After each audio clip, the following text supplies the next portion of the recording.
Bro, this story was insane. What's going on, everybody? Schuyler Diehm here, men's fitness coach, and in this video I wanted to talk about the incredible, inspirational, amazing Ethan Suplee. Now, if you don't know who Ethan Suplee is, he was in Remember the Titans, American History X, and more recently, The Wolf of Wall Street. And if we refer back to Remembering the Titans, just take a look at that, take that in, look at what he looks like now. Dude, this transformation is insane. So when he started off, he's 6'1", so 6 foot 1 inch. He was 536 pounds. And about 3 years ago in 2018, he was able to drop down to 255 pounds at 11% body fat. So not only is that a weight loss of 281 pounds, but 11% body fat, which means it's not all muscle, right? He bulked up. He's got a lot of muscle on his frame right now. So what I wanted to do in this video is really take a look at how did he do it, right? Because ultimately I want you to understand, no matter what your fitness level is, if you're working on just bulking up and getting muscular and you're having a hard time, or you are severely overweight or somewhere in between, this shows that it is possible for you to make a change. Ethan Suplee is a normal guy. He struggled and struggled and struggled, and we'll get into his story in a bit. But what you need to understand from this is that he threw himself into the fitness game and made a massive change. So I dove into Ethan's story a little bit, and Ethan shared that he started out as a professional dieter. And over the course of his journey, before losing the weight, before keeping it off, he literally said he gained and lost over 1,000 pounds in his journey, which is insane to think about. Think about how many times you have to gain weight. Think about how many times you have to lose it, to regain it, to lose it, to regain it, to get to 1,000 pounds. But ultimately, what I think is most important here is that Ethan didn't give up. And when he was speaking about what created the shift for him, he saw a TED Talk by none other than Dr. Mike Israetel, who I literally created a video about a few videos ago. And what the TED Talk was about a relationship with food, right? Understanding that there aren't really bad foods, there aren't really good foods. It's just there's foods that are more nutritious and less nutritious. And that a well-balanced diet plan includes an emphasis on the nutritious foods and includes those non-nutritious foods as well, but in moderation. And so what Ethan said is that his entire journey he had been just cutting things out, labeling things as bad, being super guilty when he ultimately did cheat on his diet. And with this new approach, now he starts to go at it from a very balanced angle. And so like I said, he had been trying for a while, but what Ethan Suplee hit was his breaking point. Right? And this is something we call the threshold, that when things get painful enough, you get to the point where you will do whatever it takes to make a change. And so Ethan had congestive heart failure, and when he had to go in and be weighed, he was actually so heavy that he had to weigh himself on a freight scale. Literally couldn't even weigh himself on any of the scales provided at any offices. And so what Ethan did is when he finally hit that threshold, when he decided to make a change, he started by counting calories, right? He started to just understand, okay, what is the amount of energy contained in each of these foods? And then slowly over time, when he started realizing that the methodology was even smarter and more intentional and more holistic, he started to take a look at food quality. And so this is something massive, right? Like calories in, calories out does not matter if you're eating processed foods, if you're eating foods that aren't good. Like, yes, the rule applies. Yes, technically, if you are consuming less calories than you burn, you will lose weight, but it's going to be really, really hard because of your hunger signaling. It's going to be difficult to calculate because calories out is a number that can fluctuate a lot. And then also, it's probably not going to be sustainable because you're going to feel like garbage all the time. And so once Ethan made this shift, that's when he started to see results. Now, he didn't just do a diet change, right? He changed his exercise routine as well. And what he did, he started lifting weights 6 days a week for an hour. Now, I really love this strategy. Again, I believe for most people, there has to be some sort of balance there.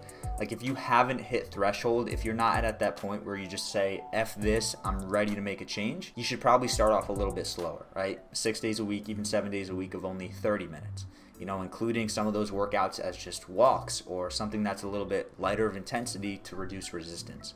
But Ethan went full in, he dove in, he started lifting weights for an hour a day, 6 days a week. And I think what's also really important to note here is he wasn't running on the treadmill 6 days a week, right? I think most people tend to think that cardio is what's going to create fat loss, and it can, but usually lifting weights is a better strategy because it alters your resting metabolism, which means that you'll be burning more calories while doing nothing throughout the day, which is obviously a good thing. And so if we were to break that down so far, he hit his breaking point, right? He hit threshold where he said, F this, it's time to make a change. Number 2, he had a shift in the way that he looked at food, and he started focusing on the quality of foods that he was consuming. And number 3, he had an exercise routine. Now, what I think is the most important aspect here is this next point, which is Ethan focused on transforming his identity. Now, identity is something I talk about over and over and over, but our identity is basically one of the strongest driving forces in our life. Our need to stay consistent with identity will make us do crazy things. Even if we identify as someone who doesn't work hard, as someone who's lazy, as someone who's not good enough or not motivated enough, we will act in alignment with that identity. And so Ethan said that his identity of someone who is overweight and someone who is stressed and guilty around food started when he was 5 years old.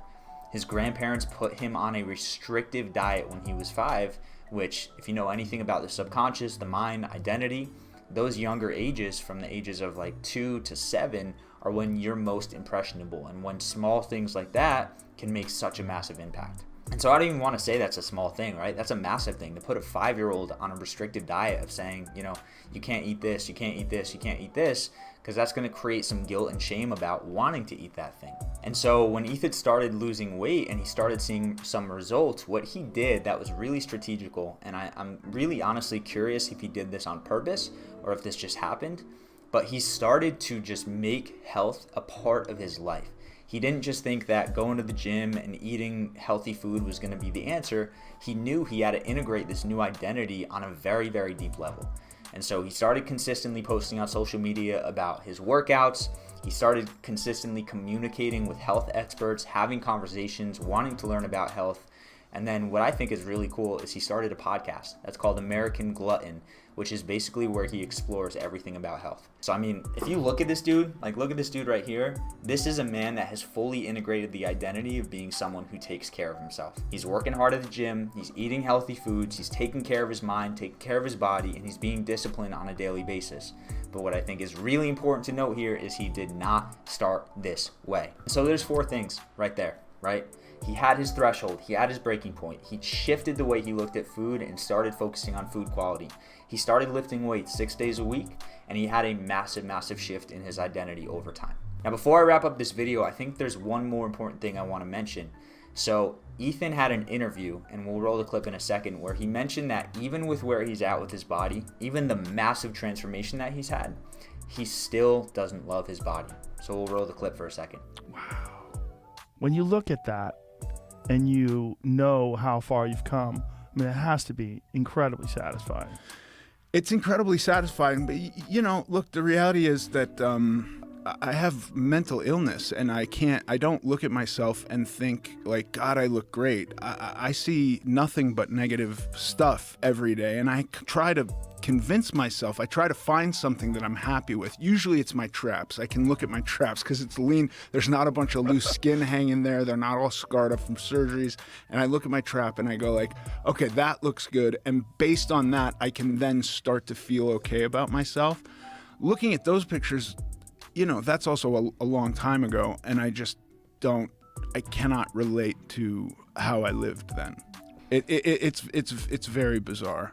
And so this is both frustrating and a little bit upsetting, but also in some weird way refreshing, right? I think so many people, especially in today's age where, we broadcast our body on social media, we broadcast our life on social media, we can sometimes withhold our happiness and our love for ourselves until we reach a point that we want to get to, right? So specifically reach the point of a change in your body.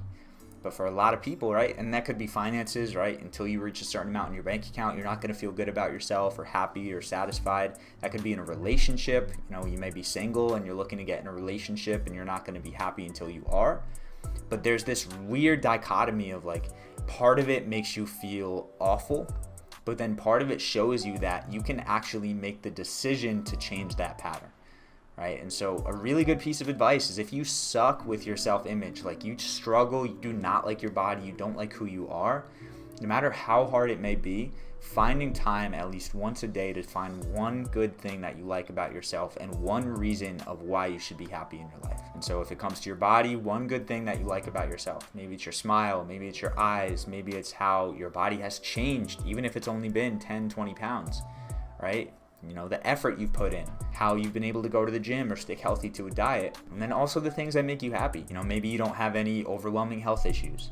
Maybe you see how it could be worse. Maybe you are just grateful because you live in a world where you have access to food whenever you need it, so you don't have to worry about starving. So there's these small little shifts, but at the end of the day, they all add up to make this massive transformation. So if I could really sum that up, it's the always grateful, never satisfied attitude. Right? Basically, being grateful for where you are, being grateful for everything you have in your life, every ability of action you have to take, what action you have taken, but then never being satisfied, always wanting more, right? Like, I've achieved a pretty awesome body for my age, for, you know, if I look at other people around me and my job field and everything that I'm doing, I've achieved a pretty incredible body. I would say I'm very, very above average, but I'm never satisfied, right? I'm always going to the gym. I go to the gym pretty much every single day. I'm always pushing myself in my workouts. I'm always seeking more, trying to eat healthy foods and going on these hikes and moving my body. And, you know, the other night I tried jujitsu for the first time to push myself. And so it's this never-ending journey. And that may seem overwhelming, especially if you're just starting. That may seem frustrating, like you don't want to adjust to that lifestyle. But just like Ethan did, he changed his identity step by step by step over time. You're not any different.